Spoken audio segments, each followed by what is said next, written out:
This is Fat to Fierce. Welcome to the Confidence Chronicles. I'm your host, Amy English. Join me on this empowering adventure towards a healthier relationship with food, body, and self, one delicious bite at a time.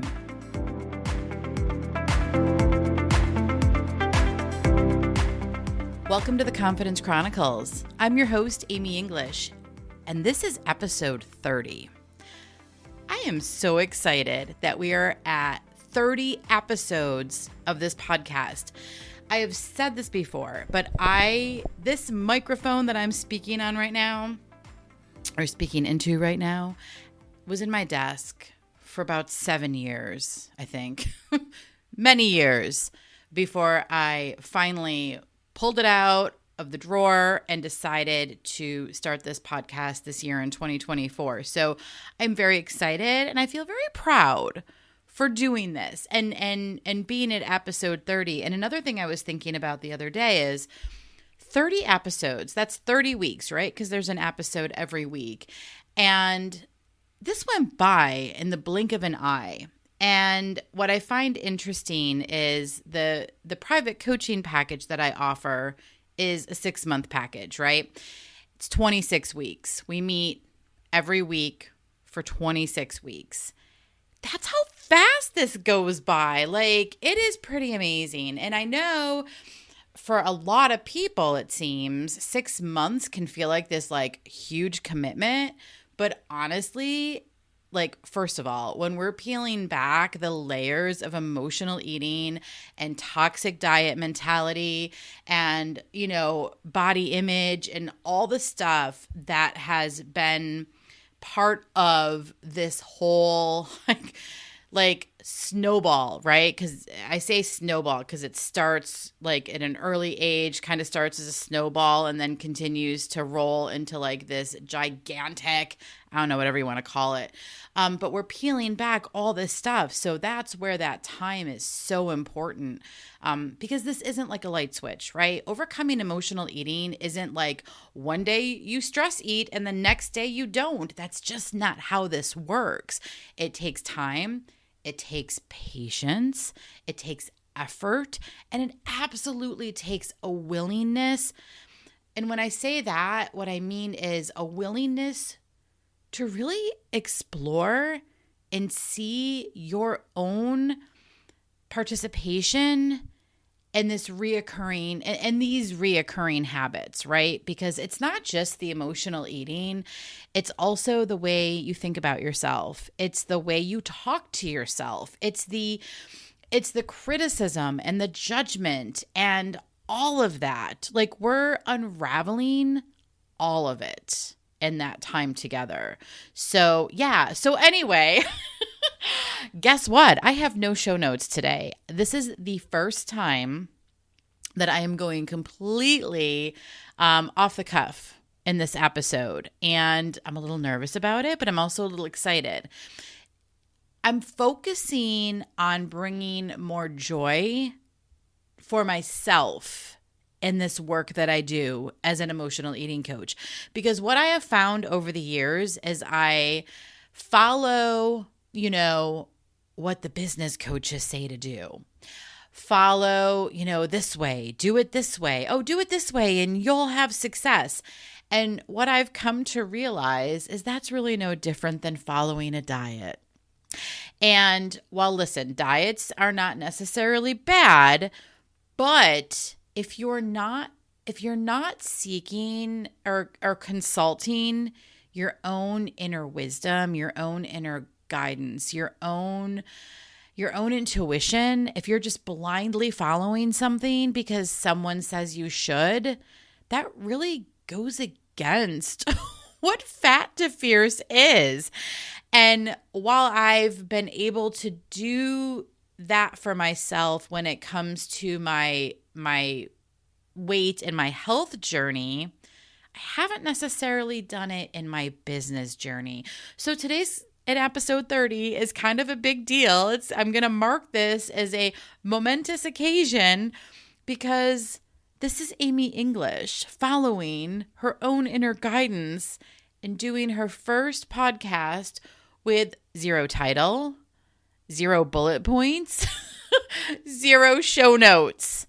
And honestly, I'm 4 minutes into this and it already feels better. Listen, it might be a little bit wacky. We're going to see how this goes. But honestly, if I'm going to just follow the energy here, then I'm on the right track because this really does feel amazing. Okay. And I think well, no, you know what? When I first decided to do this episode, I wanted to talk about something specific. So I think I'm going to go there. And here's what I wanted to talk about. I want to talk about when dieting starts. When the idea of going on a diet first entered your world. And I'm going to talk about it from my perspective. So I'm going to share the story of when the idea of a diet first entered my world. And when I say diet, I am specifically talking about weight loss, right? Because a diet is really just following a specific way of eating, right? That's really what a diet is. Well, I'm talking about diet in terms of weight loss. And what I think of as, my alarm just went off. Oh, that's another thing. I'm not going to edit any of this, okay? I want this to feel like we're just sitting having a coffee chat. That was the whole intention behind this podcast to begin with. I want to feel like we're just sitting in a cute little cafe, having a cup of coffee, chatting. Okay, anyway, sorry. So when I'm talking about diet, I'm really talking about diet in terms of losing weight, diet in terms of changing your body, of there being a problem, of needing to go on a diet to fix this problem of being too heavy, too chubby, too big, okay? However you want to call it. And when because really that's where we're going to get a lot of information, is recognizing when this first entered your life, your space, right? And the reason it's so important is because that's where the eating habits, the relationship with food, the relationship with your body, and the relationship with yourself first started to get formed. Like the current relationship you have with all of that stuff today, food, your body, and yourself, all of that was formed. It started many moons ago, right? And typically there's a connection to the very first time you considered changing your body, going on a specific diet to change your weight.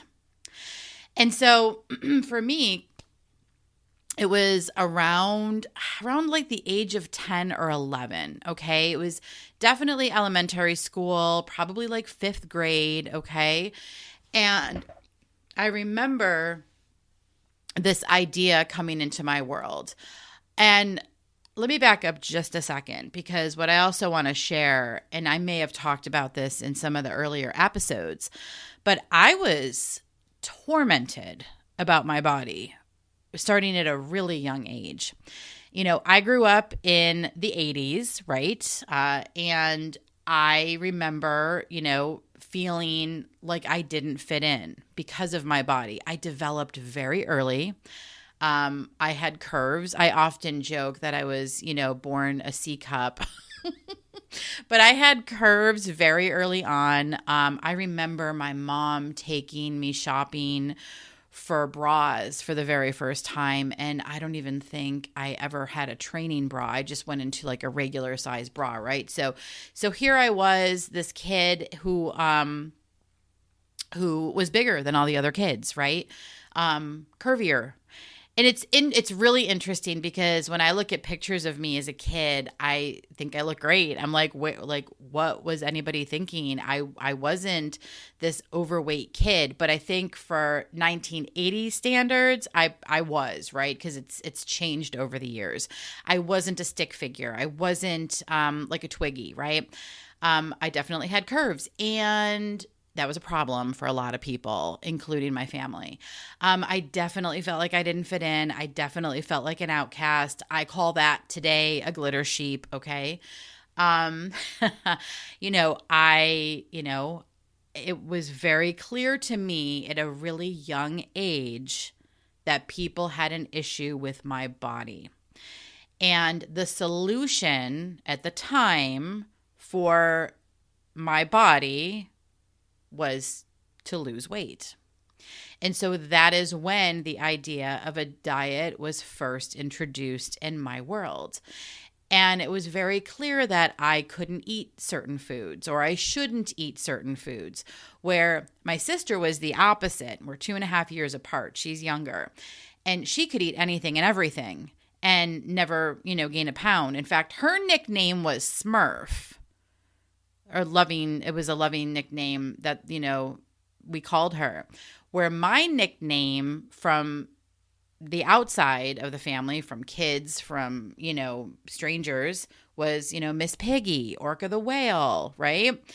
Very different. And so it was like my sister could eat anything and everything she wanted. She could eat a whole bag of chips and not worry and not gain a pound. Where me, Amy, you could look at a bag of chips and gain 10 pounds. So you're not going to be able to eat those. Like, that's just not going to work for you.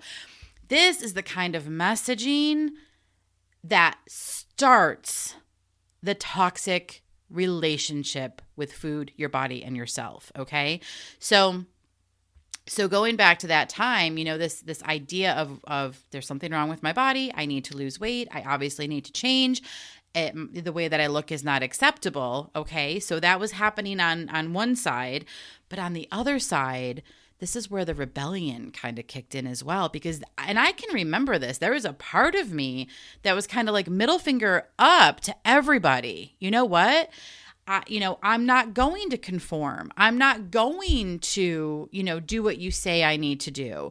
I want to be loved for who I am. I want to be loved for me and not have to lose weight to be accepted. Okay. So as you can imagine, this is like a really, this is cognitive dissonance that's happening, okay? And this is happening in a young mind at 10, 11 years old, where it's like, okay, I need to lose weight to fit in. And also like, F you, you know what? I want to be loved for who I am. So it's like confusing, right? And I share this because I know I'm not the only one who experienced this. In fact, I have a full coaching practice of women who have experienced very similar situations. It is actually more common than I think anybody realizes. And when I was first starting my coaching business, when I was first getting into this specialty of a food and body coach, ultimately leading to an emotional eating coach, I didn't know that it was as common as it is. It wasn't until I started until I started sharing about my story, and then talking with other women and coaching other women, that's when I started to realize, oh my goodness, we share a lot of similar experiences. And you know what? First of all, that's good news. I mean, it's not good news because it sucks that we all went through this, but it's good news in the sense that you're not alone. You're never alone. Okay. There's always somebody who has experienced something similar. And that is helpful information because it doesn't feel as isolating, right? Like when I started sharing that, I first started dieting at the age of 10 or 11 and started realizing, oh my gosh, other people did too. I no longer felt like such an outsider. I started realizing, wow, there really is a community of people, who share similar experiences to me. And I think that's one of the reasons why probably why I picked this topic to coach on. And and why I share these stories on this podcast, on social media, on TikTok, on wherever, in my blog, is because it is so important to bring this to light. It is so important for people to know that they're not alone. And speaking of TikTok, I've only been on TikTok for the last couple of months. I just started this year around the same time I started this podcast. And it's been really interesting to see the various types of content that's on TikTok, right? All kinds of stories, all kinds of situations that people talk about and bring light to. And it really does show you that talking about this, bringing light to it, sharing it, it helps to reduce the shame of feeling like you're all alone or like there's something wrong with you and all that stuff. Okay. I am on such a ramble right now, but it's actually kind of fun. So I hope you're enjoying this. Anyway, going back to this, the reason it is so helpful and important to recognize your first exposure to the idea of dieting for weight loss, the idea of changing your body because it didn't meet whoever or whatever standards, okay? You're going to get a lot of information from that time frame that relates to how you are now with yourself, with your body, and with food. I mean, it's really not surprising when I think about, so of the women that I've worked with over the last several years in my coaching practice, the age range from the earliest memory of dieting, focusing on weight loss, unhealthy, toxic relationship with food, using food for comfort, okay?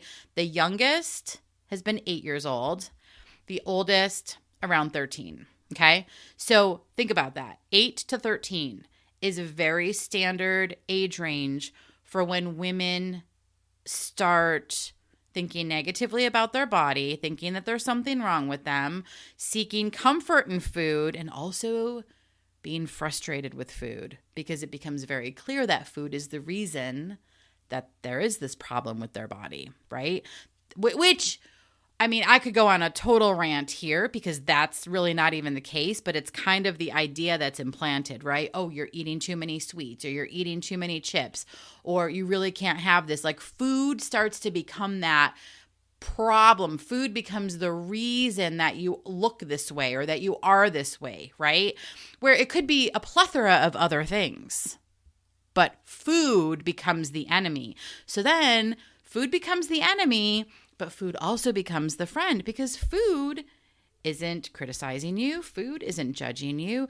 Certain foods give you that hit of dopamine, which you don't even realize when you're a kid, but you all of a sudden feel better when you eat it because you feel comforted, right? And you feel like, so you're distracted, you're comforted, and you just, it's like an escape. It's an escape. And it's interesting because we don't always look at food as a drug, but it absolutely can be, especially when it's something that started so early for the reasons that I'm talking about here, okay? And as a life coach, so I'm not a therapist, right? I don't work in trauma. I'm not a psychologist, but I am a life coach. And so I say that because I don't, like, if someone comes to work with me and they have some trauma that needs to be healed and processed, then I will absolutely refer them, to a psychologist. It just so happens that most of my clients are already working with or have been working with a therapist. So life coaching is a great complement to therapy and vice versa. So I don't focus on a lot of trauma. I mean, things will come up, but my long-winded way of sharing this, the reason I'm talking about this right now, is that I don't spend a ton of time in the past with my clients. But what is important to know when we start working together is when this idea was first introduced. Because then we can start to connect the dots as to how it's impacting you in your world today. Because here's one thing that I know for sure. And again, I know this from my own personal experience and the dozens and dozens of women I've worked with over the years, okay? A diet going on a diet today for weight loss. Well, there's nothing wrong with that, okay? You got to figure out what works for you. But when we're not addressing the underlying issues with food, the underlying issues that you have with your body and with yourself, when we're not addressing the negativity and we're not addressing that relationship with food, you just stay in the yo-yo. You will continue to stay in the yo-yo. I can't tell you how many women I've spoken to, especially within the last year or two, who have been on different medication for weight loss, whether it's injections or other forms of medication. And what happens is they either stop taking the medication because it's time to come off of it, or they're in between doses and those food voices keep going, right? They're still struggling with the food voices. They're still struggling with those urges to eat, especially from what I know with the injections. As you're getting closer to your next dose, those urges to eat really start to get stronger until you have the next injection. I haven't experienced that personally because I haven't been on that medication, but this is just from what other people have shared with me. And that's because the medication, listen, there's nothing wrong with any of this stuff, okay? I firmly believe that every person needs to find what's right for them. But you got to understand that medication alone is not going to resolve the underlying issues with food. It's not going to resolve the underlying relationship with food. And some people are fine with that. They don't care. They don't want to explore their issues with food. They don't want to explore their relationship with food or their body or anything like that. Fine, whatever. I'm not talking to them. I'm talking to the people who really want to make a transformation and make a change with what's going on behind the scenes, not just what's going on with the scale, okay? They want to understand more about why they fall off the wagon with food and why they can't get back up, why they still have these constant urges to eat, all that stuff. And it's very common that like my clients will either when we're finished working together or while we're working together, they will work with their doctors on different things, whether it's surgery, medication, or what have you, to help with weight loss while we're working on like the emotional, mental stuff, that's going on behind the scenes, so to speak. So anyway, this has been a long-winded way to say it is helpful to recognize when the idea of dieting and weight loss first entered your world. You can take a look at what was going on at that time, what was happening, what thoughts you were having about yourself and your body, because unless those have been addressed and resolved, they are still running actively today, chances are. I know mine were until I started doing this work. I was still believing a lot of the thoughts that I had as a kid, like there's something wrong with me, I'm too fat. And what happens is over time, those thoughts just strengthen, right? They get stronger and stronger and stronger. When whatever you're believing, right? The more you keep believing it, the stronger it's going to be. And it's not until you're willing to explore that thought and really question that thought and really kind of see, well, like what else could be true? If you go back to episode 29, where we talked about negative thoughts, right? And that one question, like what else could be true? Finding something else that could be true. I use the example where I used to always think I'll be fat forever. I'm just going to be fat forever, right? Nothing works, blah, blah, blah. The idea that, instead of thinking I'll be fat forever, I started thinking I'll be me forever. I'll be Amy forever.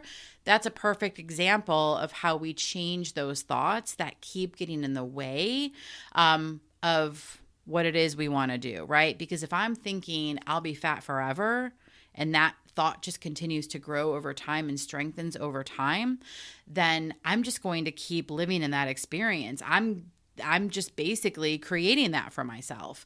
It's once you really start to like hone in on that See that you're thinking that, see that it's harmful, that it doesn't feel good, that it is resulting in behaviors and actions that are not supportive of you and your journey, and then questioning it and deciding on something else that feels either just as true or truer than the damaging thought.